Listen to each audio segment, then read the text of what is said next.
It was the year 1836. Three boys were exploring the rocky hillside of Arthur's Seat in Edinburgh when they made a strange and chilling discovery. Hidden in the rocks, they found 17 small wooden coffins. Each coffin had a tiny doll inside, dressed in handmade clothes. What could these mysterious objects mean? No one knew at the time, but they would soon uncover a connection to one of Edinburgh's darkest stories. The coffins were only 6 inches long, but they were carefully made. Each one held a doll with a carved face and handmade clothes. The dolls looked like tiny people lying in their wooden boxes. The coffins seemed old, like they had been hidden for years. Who made them, and why? This eerie find left everyone wondering. To understand the mystery of the coffins, we have to go back to 1827 and 1828. In those years, two men named William Burke and William Hare did something terrible. They killed 16 people and sold their bodies to a doctor for medical studies. The two men used a quiet but deadly method. They smothered their victims. They became known as the Burke and Hare murders, and their crimes shocked the city of Edinburgh. During Burke and Hare's reign of terror, fear gripped Edinburgh. People avoided dark streets and trusted no one. Every disappearance added to the city's unease. No one knew who might be next, and whispers of the killers spread like wildfire. The city was alive with fear, but the truth remained hidden for too long. The crimes of Burke and Hare were eventually discovered.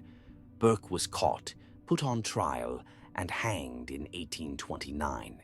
His body was then used for medical research, a fitting punishment. Hare, however, escaped justice. He testified against Burke and then disappeared. The city could not forget what they had done, and their story became part of Edinburgh's dark history. Years later, the connection between the coffins and the murders began to form. Some believed the coffins were part of a dark ritual. Perhaps they were meant to honor the dead, or to keep their spirits from seeking revenge. Who made them? Was it someone who knew the victims? Or was it a guilty soul trying to make peace with the past? Were the coffins part of a strange ritual? Or were they placed there as an apology for the crimes? Some thought each coffin represented one of Burke and Hare's victims, but the truth remains a mystery.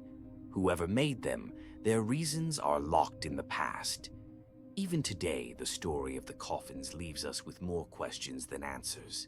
Who made them? Was it an act of guilt, a tribute, or something even darker? The maker of the coffins remains as mysterious as the objects themselves. Each theory only deepens the mystery. Today, only 8 of the original 17 coffins survive. They are displayed in the National Museum of Scotland. People come from around the world to see these strange objects. The coffins are a reminder of Edinburgh's mix of progress and darkness, leaving visitors with questions about the person who made them and the stories they hold. Arthur's Seat still stands, silent and mysterious. The winds carry whispers of old stories, and the coffins remain a haunting reminder of a dark past. Who made them, and why? We may never know, but the mystery keeps the story alive, leaving us to wonder about the secrets that lie in the shadows of history.